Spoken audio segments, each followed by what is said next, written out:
सदन में बोलते हुए लोहिया ने नेहरू पर आरोप लगाए हुए कहा था कि नेहरू जानबूझकर नॉर्थ ईस्ट की उपेक्षा कर रहे हैं, वहां पर विकास का काम नहीं कर रहे हैं। पीएम ने कहा कि जहां पर एक दो लोकसभा सीट रहती है, कांग्रेस वहां पर कभी ध्यान नहीं दिया करता। मणिपुर की मौजूदा स्थिति की उन्होंने कांग्रेस को दोषी ठहराया। कहा जो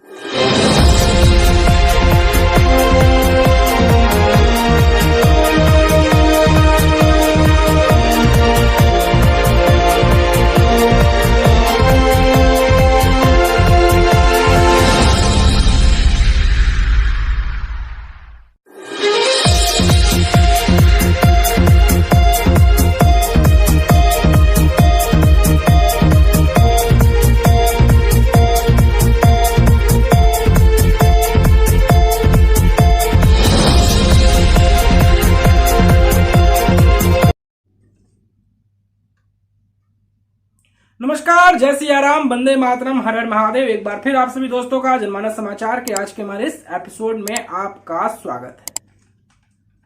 इस समय संसद सत्र चल रहा है और संसद सत्र इस बार जो हुआ मानसून सत्र संसद का काफी धमाकेदार हुआ। काफी चर्चाएं थी, काफी कहानियां थी इसमें। एक तरफ था ऑर्डिनेंस बिल जो दिल्ली में केंद्र की चलेगी या वहां की चुनी हुई सरकार की चलेगी, उसकी कहानी थी। और एक तरफ लोग कॉन्फिडेंस मोशन लेकर आई थी केंद्र की नरेंद्र मोदी के सरकार के खिलाफ कांग्रेस। जो दिल्ली का मामला था वो केजरीवाल के हाथ से निकल गया। और जहां तक लोग कॉन्फिडेंस मोशन की बात है, इसमें जो विपक्ष जो लोग कॉन्फिडेंस मोशन लेकर आई थी, विपक्ष का कॉन्फिडेंस का मोशन ही यहां पर तार हो गया। अविश्वास प्रस्ताव पर वोटिंग होनी थी, लेकिन अविश्वास प्रस्ताव पर वोटिंग से पहले ही लोकसभा छोड़ गया विपक्ष। लोकसभा को पूरी तरह से खाली कर गया विपक्ष और ध्वनि मत से मोदी सरकार की एक बार फिर विजय हुई है। और इस विजय गाथा में, इस लोक कॉन्फिडेंस मोशन में प्रधानमंत्री नरेंद्र मोदी ने विपक्ष की बधिया उधेड़ दी, विपक्ष को तार तार कर दिया। इनको भारत के सामर्थ्य पर विश्वास नहीं है, इनको भारत के लोगों पर विश्वास नहीं है। लेकिन इस सदन को मैं बताना चाहता हूं, इस देश का भी, भारत के लोगों का कांग्रेस के प्रति नो कॉन्फिडेंस का भाव बहुत गहरा है। कांग्रेस के प्रति नो कॉन्फिडेंस का भाव बहुत गहरा है भारत के लोगों में। कांग्रेस अपने घमंड से इतनी चूर हो गई है, इतनी भर गई है कि उसको जमीन दिखाई तक देती नहीं है। आदरणीय अध्यक्ष जी, देश के कई हिस्सों में कांग्रेस को जीत दर्ज करने में अनेक दशक लग गए हैं। तमिलनाडु में कांग्रेस की आखिरी बार 1962 में जीत हुई थी। 61 वर्षों से तमिलनाडु के लोग कह रहे हैं कांग्रेस नो कॉन्फिडेंस। तमिलनाडु के लोग कह रहे हैं कांग्रेस। पश्चिम बंगाल में उन्हें आखिरी बार जीत 1972 में मिली थी। पश्चिम बंगाल के लोग 51 सालों से कह रहे हैं कांग्रेस कांग्रेस। उत्तर प्रदेश और बिहार और गुजरात कांग्रेस आखिरी 1985 में जीती थी। पिछले 38 वर्षों से वहां के लोगों ने कांग्रेस को कहा है, वहां के लोगों ने कांग्रेस को कहा है। त्रिपुरा में उन्हें आखिरी बार 1988 में जीत मिली थी। 30 वर्षों से त्रिपुरा के लोग कांग्रेस को कह रहे हैं, कांग्रेस कांग्रेस। ओडिशा में कांग्रेस को आखिरी बार 1995 में जीत नसीब हुई थी, यानी ओडिशा में भी 28 वर्षों से कांग्रेस को एक ही जवाब दे रहा है। उड़ीसा कह रहा है नो कॉन्फिडेंस कांग्रेस। माननीय पूर्व प्रधानमंत्री जवाहरलाल नेहरू से लेकर कांग्रेस के युवराज राहुल गांधी तक की यहाँ पे उन्होंने गांठें खोल दी। चर्चाएं खूब हुई, कहानियां खूब हुई, कहानी पर चर्चा भी खूब हुई और कहानी पर बवाल भी खूब हुई और कहानी पर कथाकारों की कहानी की खूब जमकर चर्चा भी हुई। हर तरफ नजराना भी कहानी में खूब नजर आया। जहां एक तरफ जब संसद सत्र स्टार्ट हो रहा था, उससे पहले जो विपक्ष के साथ पक्ष की जो बैठक होने वाली थी, तो खूब जोरदार हंगामे की कहानियां थी और इस बात तय था कि वो मणिपुर हिंसा पर प्रधानमंत्री की केंद्र की नरेंद्र मोदी सरकार को वो खूब घेरेंगे और वहीं तक अपनी दिल्ली पर पकड़ और पुख्ता करने के लिए जगह जगह केजरीवाल घूम रहे थे, लोगों से सपोर्ट मांग रहे थे। केजरीवाल की भी कहानी की ऐसी की तैसी हो गई। जिस विपक्ष से उनके भरोसा था, जिस इंडिया गठबंधन का वो हिस्सा थे, अब कहीं न कहीं कहानी में अब बहुत सारा परिवर्तन भी होता नजर आएगा। बहरहाल हम बात करें प्रधानमंत्री नरेंद्र मोदी की।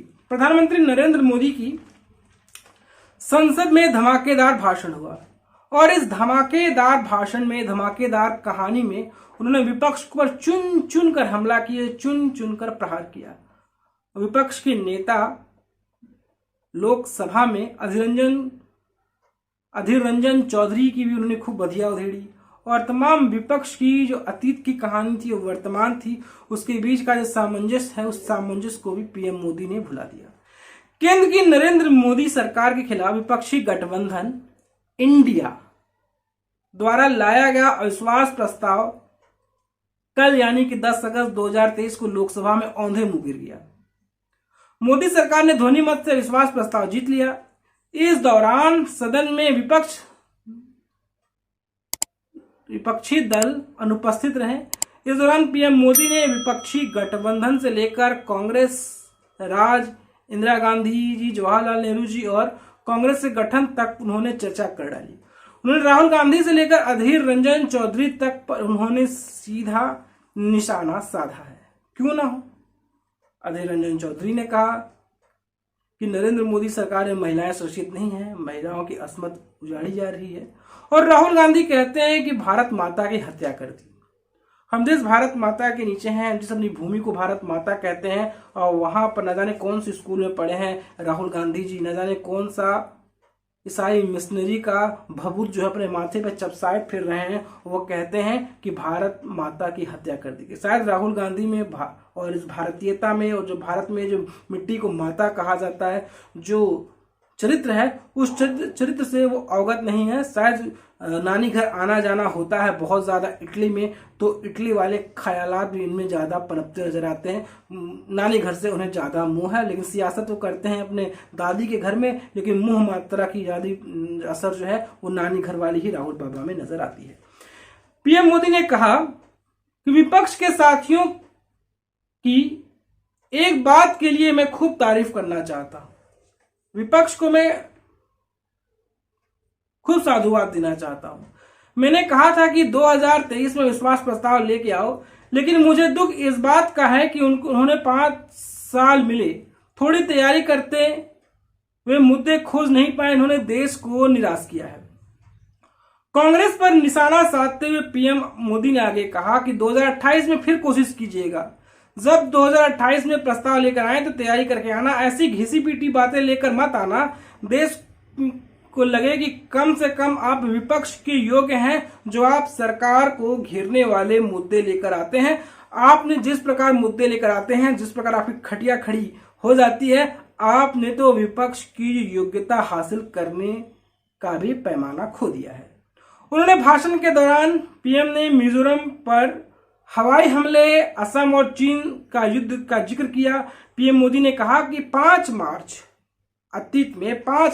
1966 को कांग्रेस ने मिजोरम में असहाय नागरिकों पर अपनी वायु सेना से हमला करवाया था। और यहां पर कांग्रेस कहती है कि पीएम मोदी ने मणिपुर को आग में झोंक दिया है, दंगों में झोंक दिया है। क्या मिजोरम के लोग भारत के नागरिक नहीं थे? आज भी 5 मार्च को पूरा मिजोरम शोक दिवस के तौर पर मनाता है। कांग्रेस पर हमला करते हुए उन्होंने कहा, सच को छिपाया, कभी घाव भरने की उन्होंने कोशिश नहीं की। इस वक्त जब इंदिरा गांधी पीएम थी, अकाल तख्त पर हमला सबको याद है, लेकिन ऐसे हमले पहले ही शुरू हो गए थे। इंदिरा गांधी ने कच्चा तीऊ द्वीप को 1974 में श्रीलंका को सौंप दिया था। बताते चले कि शुरू में 285 एकड़ की यह भूमि रामनाथपुरम के अधीन हुआ करती थी। इस भूमि को इंदिरा गांधी ने श्रीलंका को सौंप दिया। और कुछ ऐसी भी भूमि थी जिसको नेहरू जी कहते थे, यहां घास का तिनका नहीं उगता, उससे क्या फायदा। जाहिर सी बात, उन्होंने मोहब्बत में ध्यान नहीं दिया और वो अक्साई चीन भाग और जो कुछ लद्दाख का हिस्सा है वो चीन के शरण में चला गया। चीन के हमले को याद करते हुए पीएम ने कहा कि देश पर चीन का हमला हो रहा था, उस समय लोगों की मदद की आस थी, लेकिन ऐसी विकट घड़ी में पंडित नेहरू ने कहा था कि my heart goes to the people of Assam. वहां के लोगों को उन्होंने भाग के भरोसे छोड़ दिया। सदन में बोलते हुए लोहिया ने नेहरू पर आरोप लगाए हुए कहा था कि नेहरू जानबूझकर नॉर्थ ईस्ट की उपेक्षा कर रहे हैं, वहां पर विकास का काम नहीं कर रहे हैं। पीएम ने कहा कि जहां पर एक दो लोकसभा सीट रहती है, कांग्रेस वहां पर कभी ध्यान नहीं दिया करता। मणिपुर की मौजूदा स्थिति की उन्होंने कांग्रेस को दोषी ठहराया। कहा जो मणिपुर जो रार हो रहा है, मणिपुर पर जो बातें हो रही है, मणिपुर पर जो चरित्र पर रेखा खींची जा रही है, मणिपुर पर जो चरित्र की कहानियां गढ़ी जा रही है, इसका जिम्मेवार कांग्रेस है। और आज यहाँ कांग्रेस जो है कह रही है कि नॉर्थ ईस्ट की उपेक्षा हो रही है। उन्होंने कहा है कि हमारे प्रधानमंत्री काल में जितना दौरा उन्होंने नॉर्थ ईस्ट का किया है, शायद अतीत में प्रधानमंत्री रहे हों जो नॉर्थ ईस्ट को लेकर उन्होंने इतने दौरे किए हों, उनकी योजनाओं में नॉर्थ ईस्ट को लेकर इतनी बातें रही हों। उन्होंने कांग्रेस पर वो पुराना घाव देते हुए बातें कही। उन्होंने कांग्रेस पर परिवारवाद, नेपोटिज्म का आरोप लगाते हुए कहा कि कांग्रेस में जो महफिल है सस्ती है, कांग्रेस में जो दरबारी हाजिर नहीं होता है उसे कुछ नहीं मिलता है। कांग्रेस ने परिवारवाद के कारण सदन में भीमराव अम्बेडकर, जगजीवन राम, चौधरी चरण सिंह, चंद्रशेखर जैसे लोग उन्होंने प्रताड़ित किया। कांग्रेस ने परिवार से बाहर आने वाले प्रधानमंत्रियों की तस्वीर तक उन्होंने सदन में नहीं लगाई थी। इस दौरान पीएम मोदी ने कांग्रेस के नेतृत्व वाली इंडिया पर भी निशाना साधा। कहा, मैं विपक्ष के साथियों के प्रति अपनी संवेदना व्यक्त करना चाहता हूं। आपने अभी बेंगलुरु में करीब 2 दशक पुरानी यूपीए का क्रियाक्रम कर दिया। यूपीए सरकार को आपने खत्म कर दिया, लेकिन एक तरफ क्रियाक्रम और दूसरी तरफ जश्न मना रहे थे। यह खंडहर पर नया प्लास्टर चढ़ाने जैसा था। फिर वो आते हैं अपने प्रतिद्वंदी राहुल गांधी पर। वो राहुल गांधी पर निशाना साधते उन्होंने कहा कि वर्षों से एक ही फेल प्रोडक्ट बार बार लॉन्च किया जाता है, उसकी हर बार लॉन्चिंग फास्ट हो जाती है। इसका परिणाम यह होता है कि उन मतदाताओं के प्रति उनकी नफरत भी आसमान छूने लग जाती है। जिन लोगों के लिए नाम का सहारा है उनके लिए कुछ पंक्तियां हैं। उन्होंने कुछ पंक्तियां भी राहुल गांधी को बार बार लॉन्चिंग और बार बार उनका जो प्रक्षेपण मिस कर जाता है उनको लॉन्चिंग वाला, उस पर उन्होंने टिप्पणी कसते हुए उन्होंने बातें कही कि दूर युद्ध से भागते नाम रखा रणधीर, दूर युद्ध से भागते नाम रखा रणधीर, भाग्यचंद की आज तक सोई है तकदीर। दूर युद्ध से भागते हुए नाम रखा रणधीर, भाग्यचंद की आज तक सोई है तकदीर। मतलब उन्होंने गुदगुदी लेते हुए, उन्होंने तंज कसते हुए राहुल बाबा पर कटाक्ष भी किया है। पीएम मोदी ने कहा कि विरोधी दलों को देश को लेकर कोई चिंता नहीं रही। विरोधी दल जो देश की चिंता की बात कर रहे हैं, बार बार देश की चिंता की बातें कहते हुए और रोनी सूरत बनाकर देश की चिंता, देश की चिंता, देश की चिंता की बातें बार बार कर रहे हैं। असल में उनको देश की चिंता नहीं है, असल बात उनको अपनी चिंता है, क्योंकि सत्ता से बाहर हो गए, सत्ता से बहरियाए हुए हैं, सत्ता का मजा अब नहीं मिल रहा है, तो देश की चिंता वाली कहानी तो कहेंगे ही। आज भारत विश्व की 5वीं सबसे बड़ी अर्थव्यवस्था है। जब 2028 में ये लोग अविश्वास प्रस्ताव लेकर आएंगे, तब भारत विश्व की 3री सबसे बड़ी अर्थव्यवस्था होगी। और इस बात की जो चर्चा है नरेंद्र मोदी ने सदन में कही है, और सदन में इस तरह की बातों को उन्होंने रखा है, और सदन में इस तरह की बातों को कहते हुए उन्होंने तमाम चर्चा और बातों को यहाँ पर उन्होंने स्पष्ट करने की पूरी तरह से कोशिशें की हैं। ये कहानी, ये चरित्र हमें बार बार यहाँ पढ़ने और देखने को, सुनने को मिलता रहता है। अब प्रधानमंत्री की जो चर्चा हो रही थी, लो कॉन्फिडेंस मोशन था, उस पर जो उनके विपक्ष के नेता हैं लोकसभा में अधीर रंजन चौधरी ने उन पर टीका टिप्पणी करने पर उनको भी जो है वो लोकसभा में प्रतिबंधित करने जैसी कहानियां भी चल रही थी। जहां तक अविश्वास प्रस्ताव पर चर्चा के दौरान प्रधानमंत्री नरेंद्र मोदी ने गुरुवार को जो बातें कही, विश्वास प्रस्ताव एनडीए का फ्लोर टेस्ट था, उस पर विरोधी दल का भी फ्लोर टेस्ट था, ऐसी बातें उन्होंने कही है। पीएम मोदी ने कहा कि यह उन्हें 2018 में कही थी। पीएम मोदी ने कहा कि साल 2018 में विरोधी दल उन लोगों को भी नहीं जुटा पाया जितनी उनकी संख्या थी। विरोधी दल को देश की नहीं बल्कि सत्ता की चिंता है। हर बार आपने देश को निराश की सिवा कुछ नहीं दिया। मैं अपने कट्टर भ्रष्ट साथियों को शर्तों पर विश्वास प्रस्ताव पर चर्चा की है। पीएम मोदी ने आगे कहा था कि विपक्षी कुछ दलों ने आचरण का सिद्ध कर दिया है कि उनके लिए देश से बड़ा दल है। आपने गरीबी, भूख की कभी सुध नहीं ली। आपके दिमाग पर सत्ता सवार है। आपको देश के युवाओं के भविष्य की नहीं बल्कि राजनीति की भविष्य की चिंता है। पीएम मोदी ने कहा था कि विपक्ष का विश्वास प्रस्ताव हमारे लिए शुभ होता है। देश की जनता ने हमारी सरकार के प्रति बार बार विश्वास जताया है। कहते हैं कि भगवान बड़े दयालु हैं, वो किसी न किसी माध्यम से इच्छा पूर्ति करते हैं। मैं भगवान से आशीर्वाद मांगता हूं कि ईश्वर ने विपक्ष को विश्वास प्रस्ताव लाने का सुझाव दिया। 2018 में भी विपक्ष द्वारा प्रस्ताव लाया गया था, और देखिए अब यहाँ 2023 में भी यह विश्वास प्रस्ताव लाया गया है। पीएम मोदी ने विपक्ष पर तंज कसते हुए बोला कि फील्डिंग विपक्ष ने लगाई, चौका छक्का यही सरकार से लगे। विपक्ष अविश्वास प्रस्ताव पर नो बॉल कर रहा है, जबकि सरकार की तरफ से सेंचुरी लगाई जा रही है। कहा कि 2024 में भाजपा की जीत पक्की है। उन्होंने कहा, मैं विपक्ष से कहना चाहता हूं कि थोड़ी मेहनत करके आई, थोड़ी प्रयास करके आई। आपसे 2018 में भी कहा था कि थोड़ी मेहनत करके आए, लेकिन 5 साल में भी कुछ नहीं बदला। इस दौरान पीएम मोदी ने अधीर रंजन चौधरी पर तंज कसा। उन्होंने कहा था कि गुड़ को गोबर करना उसमें आप माहिर हैं, आपने गुड़ को यहाँ पर गोबर कर दिया है। इस तरह की बातें उन्होंने विपक्ष के नेता कांग्रेस के लोकसभा सांसद अधीर रंजन चौधरी पर बातें कही हैं। तो ये कहानी, ये चरित्र यहाँ पर हमें पढ़ने और देखने को, सुनने को मिला है। इस पर हमने चर्चा भी की है और इस पर हमने बातें भी की, और इस पर तमाम मुद्दों पर हमने अपनी बातों को रखने की हमने यहाँ पर पुरजोर कोशिश करने की भी हमने कोशिश की है। रही बात अब 2024 के आने वाले चुनाव की, 2024 के चुनाव में क्या होगा, ये देखने और सोचने वाली बात होगी। और जो विश्वास प्रस्ताव पर वोटिंग हुई और ध्वनि मत से मोदी जीते हैं। हाँ, इतना जरूर हुआ कि राहुल गांधी अपनी भत तो पिटवाते हैं, बार बार अपने आप को लज्जित करवाते हैं, और इन बातों में कहीं न कहीं पूर्व प्रधानमंत्री नेहरू जी की भी अतीत की गांठें यहाँ पर खुल जाती।